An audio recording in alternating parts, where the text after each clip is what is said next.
नमस्कार। मेरा पूरा देश सुन रहा है। राष्ट्र की आवाज 130 करोड़ लोगों की एक ही आवाज। आपके साथ मैं हूं सरफराज। मैं सरफराज सैफी आपको बताना चाहता हूं, सिर्फ चंद घंटों का इंतजार है। देश का बजट सबके सामने होगा। बजट कैसे होगा? देश के अंदर समाज के अलग अलग तबकों की अलग अलग उम्मीदें हैं, सबके अलग अलग सवाल हैं। दुनिया की नजर भी हिंदुस्तान के बजट पर टिकी है। एक ऐसे वक्त में जब दुनिया के ज्यादातर देशों की हालत खराब है, हिंदुस्तान की अर्थव्यवस्था मजबूती के साथ आगे बढ़ रही है। अर्थव्यवस्था को लेकर हिंदुस्तान की तैयारी कैसी है? नया हिंदुस्तान क्या कर रहा है? राष्ट्रपति द्रौपदी मुर्मू ने अपने अभिभाषण में क्या कुछ बताया? साल 2024 के पहले कैसे खास है यह बजट? प्रधानमंत्री नरेंद्र मोदी ने क्या संकेत दिए? आज ये मैं आपको बताऊंगा। बजट के पहले आर्थिक सर्वे देश के सामने रखा गया। वित्त वर्ष 2023-24 के लिए जीडीपी ग्रोथ रेट 6.5% रहने का अनुमान रखा गया है। देश में तो ये 3 साल में सबसे धीमी ग्रोथ रेट है, लेकिन दुनिया ये हैरान कर रही है, ऐसे दौर में जब दुनिया के विकसित देशों की अर्थव्यवस्था पर सुस्ती छाई है, हिंदुस्तान की अर्थव्यवस्था की तेजी से कायल है। और पिछले साल हिंदुस्तान ने अर्थव्यवस्था वाली रेस में ब्रिटेन को पीछे छोड़ दिया। दुनिया की 5वीं सबसे बड़ी अर्थव्यवस्था वाला तमगा हिंदुस्तान ने हासिल किया है। हिंदुस्तान कैसे अब तीसरे पोजीशन के लिए दौड़ लगा रहा है, यह आज आपको बताऊंगा और समझाने की कोशिश करूंगा। पिछले 1 साल के आकलन सबके सामने। हिंदुस्तान आबादी की रेस में चीन को पीछे छोड़ने वाला है। कुछ संस्थाएं कह रही हैं ऐसा ऑलरेडी हो चुका है। संयुक्त राष्ट्र का मानना है कि इस साल भारत आबादी के मामले में दुनिया का नंबर 1 देश बनेगा। ऐसे में सबकी चिंता बस यही है, और सबसे बड़ी आबादी वाले देश की बजट वाली तैयारी कैसी होगी, यह सबसे बड़ा सवाल है। कैसे हिंदुस्तान अपनी युवा आबादी को बोझ के बजाय वरदान साबित करने में कामयाब हो पाएगा, यह मैं आपको समझाने की, दिखाने की, बताने की कोशिश करूंगा। मैं अपने हिंदुस्तान के कोने कोने की आवाज को दिल्ली तक पहुंचाता हूं। दिल्ली की आवाज को देश के कोने कोने तक पहुंचाता हूं। नेताओं की आवाज को मैं आम लोगों तक पहुंचाता हूं। आम लोगों की आवाज को मैं अपने देश के हुक्मरानों तक पहुंचाता हूं।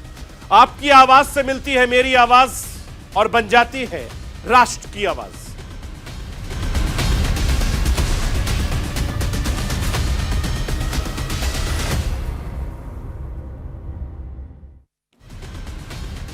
पूरे हिंदुस्तान को इस वक्त बजट का इंतजार है। अब से 24 घंटे का वक्त बचा है। देश की वित्त मंत्री निर्मला सीतारमण 1 फरवरी को 11 बजे संसद में बजट पेश करेंगी। वित्त मंत्री के तौर पर निर्मला सीतारमण का यह लगातार 5वां बजट होगा। इस बार का उनका बजट भाषण कितना लंबा होगा, यह अभी तक नहीं पता है, मगर मैं आपको बताना चाहता हूं, अब तक सबसे लंबा बजट भाषण देने का रिकॉर्ड निर्मला सीतारमण के नाम है। साल 2020 में निर्मला सीतारमण ने 2 घंटे 41 मिनट का बजट भाषण देकर यह रिकॉर्ड अपने नाम किया था। साल 2020 में बजट के बारे में बताते हुए निर्मला सीतारमण 2.5 घंटे से ज्यादा वक्त लगातार बोलती रही। उनकी वो स्पीच 2.5 घंटे की एक बॉलीवुड मूवी से भी ज्यादा रही है। निर्मला सीतारमण ने इतना लंबा भाषण पढ़ते हुए जसवंत सिन्हा का भी रिकॉर्ड तोड़ दिया था। साल 2003 में वित्त मंत्री रहते हुए जसवंत सिन्हा ने 2 घंटे 13 मिनट का लंबा भाषण पढ़ा था। मैं आपको बताना चाहता हूं कि निर्मला सीतारमण के बजट भाषण पर देश की नजर होगी। साल 2024 के लोकसभा चुनाव से पहले पेश होने वाला यह बजट बेहद खास होने जा रहा है। साल 2024 के आम चुनावों को देखते हुए मोदी सरकार अपने 11वें बजट में हिंदुस्तान की जनता को क्या खास देने वाली है, इसकी नजर टिकी रहेगी। अमृतकाल में कदम बढ़ाते हुए हिंदुस्तान की प्राथमिकताएं क्या सरकार किस विजन के साथ आगे बढ़ रही है, इसके बारे में राष्ट्रपति द्रौपदी मुर्मू ने अभी भाषण में सुनने को मिला। राष्ट्रपति द्रौपदी मुर्मू ने पहली बार संसद में ज्वाइंट सेशन को संबोधित किया। अपने करीब 1 घंटे के अभिभाषण में राष्ट्रपति ने बताया कि हिंदुस्तान में मजबूत इच्छा शक्ति वाली सरकार है जो बिना डरे काम कर रही है। इसके लिए उन्होंने सर्जिकल स्ट्राइक, आतंकवाद पर सख्ती, जम्मू कश्मीर से आर्टिकल 370 हटाए जाने जैसे कठिन फैसलों का जिक्र किया। राष्ट्रपति द्रौपदी मुर्मू ने बजट के विजन को सामने रखते हुए कहा कि हमें आत्मनिर्भर भारत बनाना है जहां गरीबी ना हो, मध्यम वर्ग वैभव से युक्त हो। अपने अभिभाषण में राष्ट्रपति द्रौपदी मुर्मू ने गरीबों को मुफ्त अनाज की स्कीम जारी रखने की बात कही है, रेहड़ी पटरी वालों की बात कही है, 11 करोड़ छोटे किसानों की मदद के लिए 2.25 लाख करोड़ रुपए की सम्मान निधि का जिक्र भी किया है। मैं आपको बताना चाहता हूं कि देश में अमृतकाल का 25 सालों का पीरियड बेहद खास होने वाला है। इन 25 सालों में विकसित भारत का सपना लेकर आगे बढ़ना, मेहनत करना, साल 2047 तक ऐसे राष्ट्र का निर्माण करना है जो अतीत के गौरव से जुड़ा हो, जिसमें आधुनिकता का सुनहरा अध्याय हो। राष्ट्रपति द्रौपदी मुर्मू ने और क्या कुछ कहा, राष्ट्र की आवाज के जरिए मैं आपको सुनवाना चाहता हूं। बजट सत्र की शुरुआत में राष्ट्रपति द्रौपदी मुर्मू ने विकसित भारत की आवश्यकताओं के बारे में बताया, देश की अपनी तैयारियों के बारे में बताया। प्रधानमंत्री नरेंद्र मोदी का फोकस दुनिया के सामने देश के परफॉर्मेंस पर रहा, जिसकी तैयारियों में हिंदुस्तान जुटा हुआ है।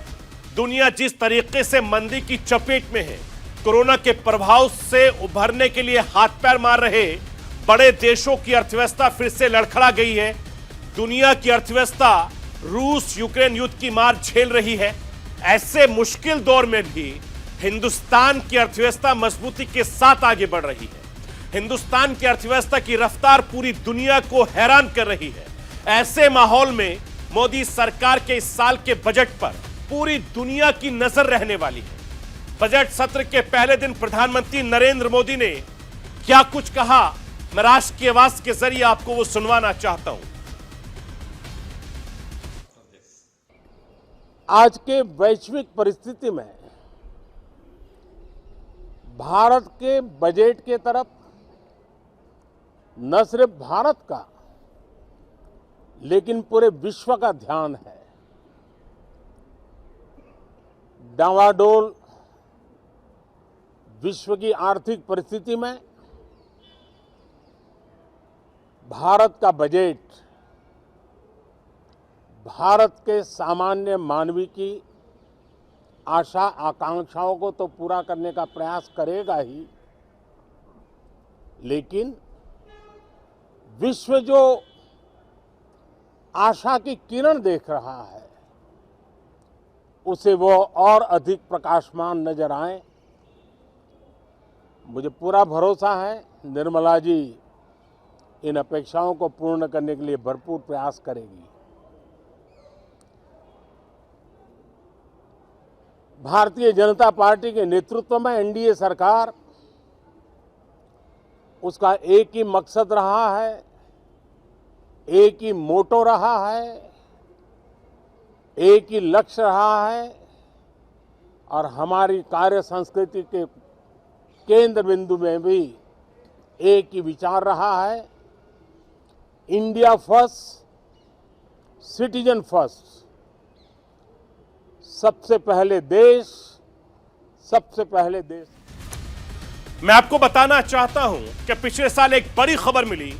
अर्थव्यवस्था की रेस में हिंदुस्तान ने ब्रिटेन को पीछे छोड़ दिया।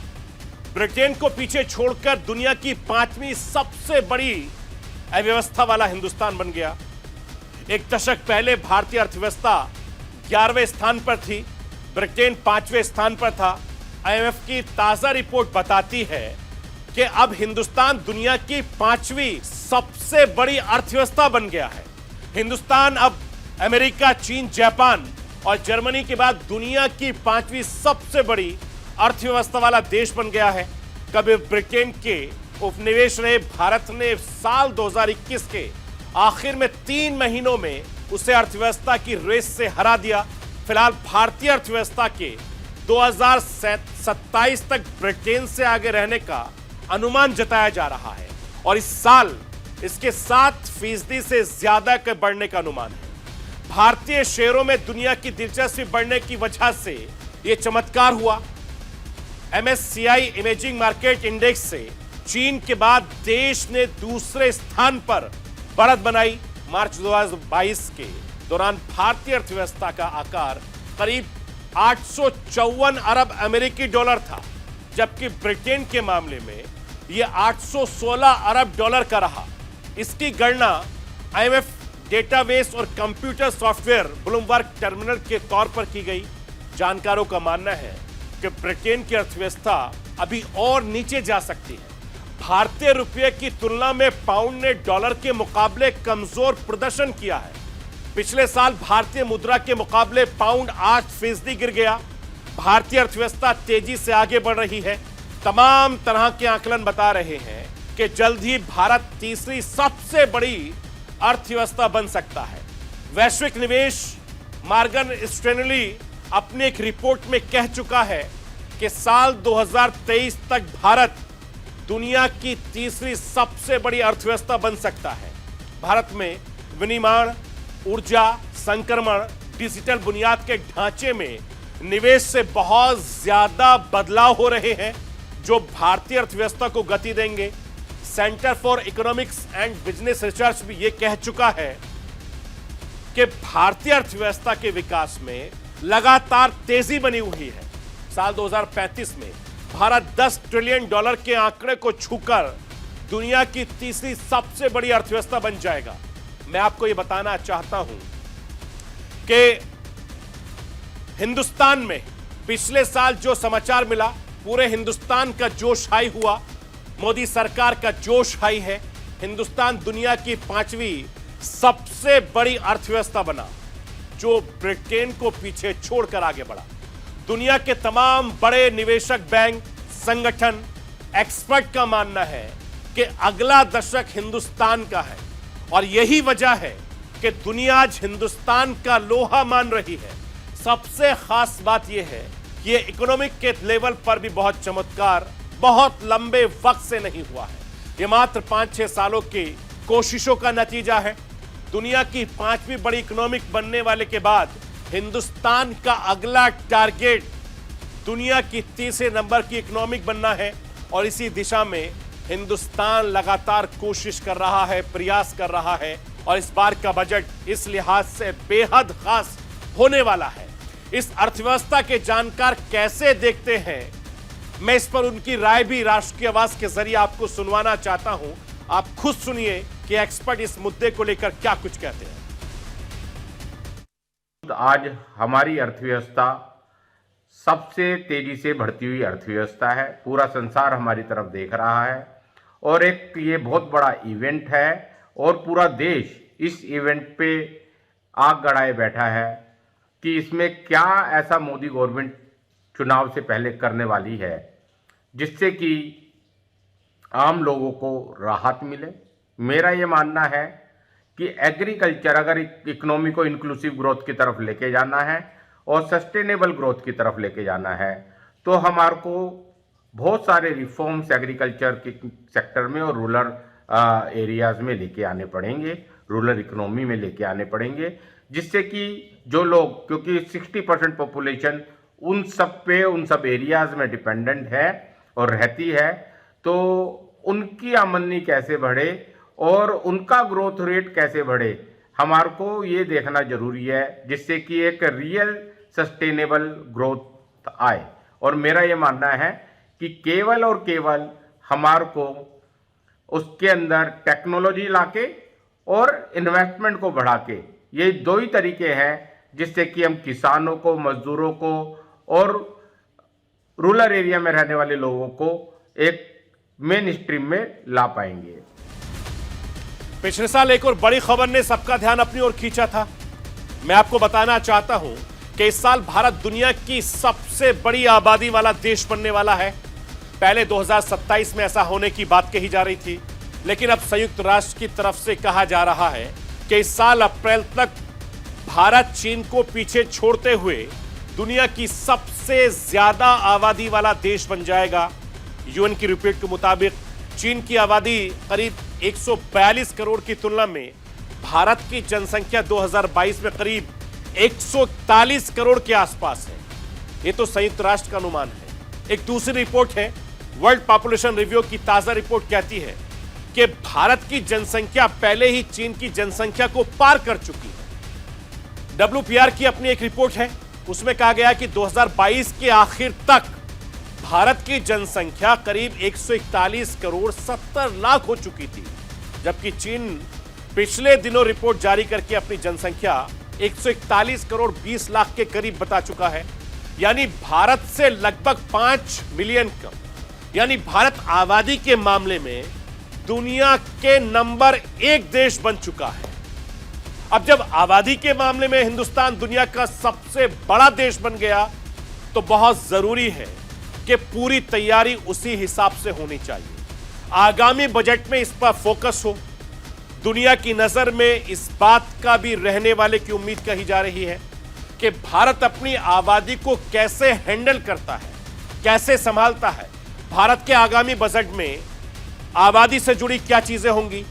भारत क्या चीन को अपनी तरह आबादी को ताकत में कामयाब होगा? दुनिया की सबसे बड़ी आबादी वाला देश किस अलग तैयारी में आगे बढ़ेगा?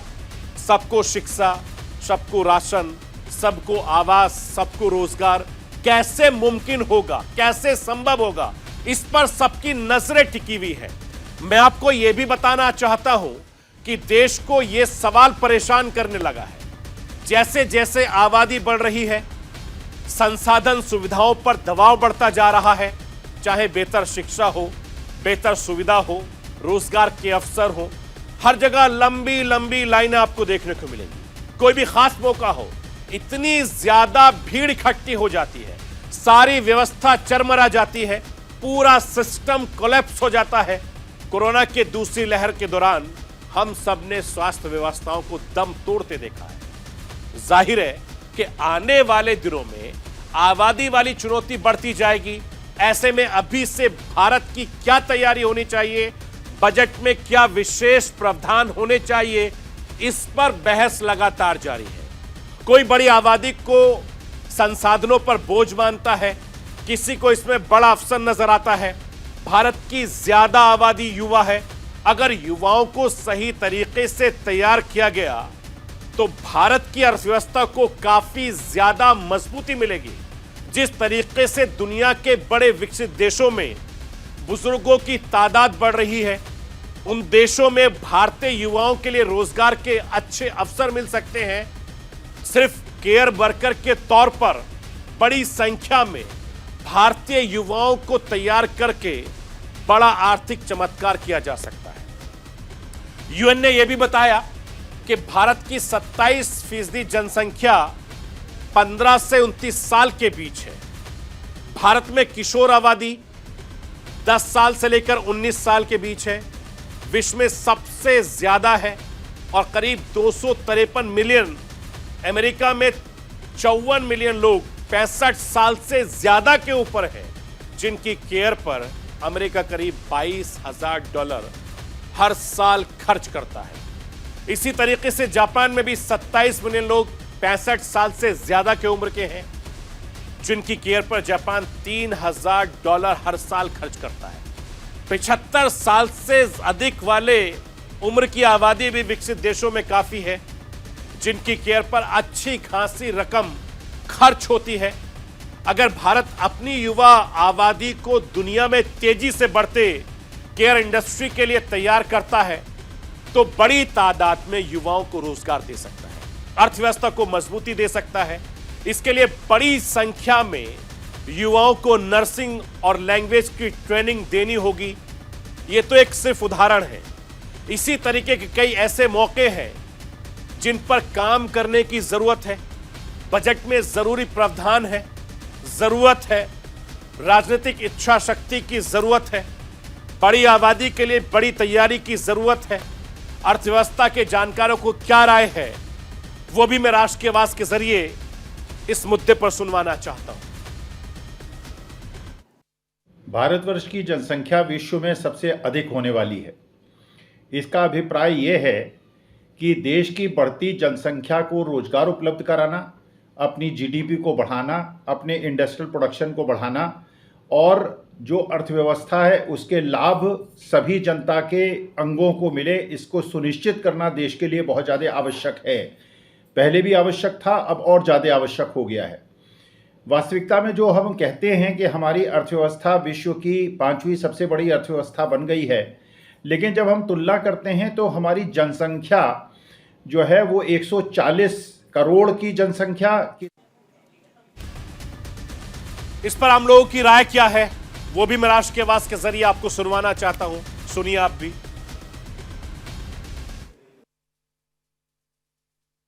रोजमर्रा की चीजों पे जो महंगाई पे रोक लगना चाहिए। डीजल और पेट्रोल की महंगाई आगे न बढ़े, नहीं तो सारी चीजें उससे महंगी होगी और किसान को ध्यान में रखते हुए इस बजट को आना चाहिए। बजट की उम्मीद हम चाहते हैं कि ऐसा बजट आए जिससे कि जो मध्यम वर्गीय परिवार हैं उनको राहत मिल सके। महंगाई पर जो बढ़ रही है या जो महंगाई है उस पर असर पड़े, और इस तरह का बजट नहीं होना चाहिए। और आम सुविधाओं में भी जो मध्यम वर्गीय उपयोग करते हैं और गरीब जिनको भरपेट भोजन मिल सके और जनरल चीजें जो हैं उनमें कोई किसी प्रकार का वो नहीं होना चाहिए। उसमें हम लोग चीन की सरकार ने अपनी बढ़ती आबादी को जबरन अपने हिसाब से ढाला है। 70-80 के दशक के पहले लेबर इंटेंसिव प्रोजेक्ट पर फोकस किया, इसके बाद तकनीकी ज्ञान पर जोर दिया। उसी का नतीजा है कि आज चीन की अर्थव्यवस्था काफी ज्यादा मजबूत है। हिंदुस्तान को भी कुछ ऐसी तैयारी के साथ आगे बढ़ना होगा। बजट में ऐसी तैयारियों पर जोर देना होगा जिस पर पूरे देश की नजर इस समय टिकी हुई है। यानी अब से कुछ घंटे के बाद जो बजट पेश होगा उस पर हमारी भी नजर बनी रहेगी। तो ये थी राष्ट्र की आवाज। बाकी खबरों के लिए आप बने रहिए न्यूज इंडिया के साथ। कल रात 9 बजे फिर होगी मुलाकात।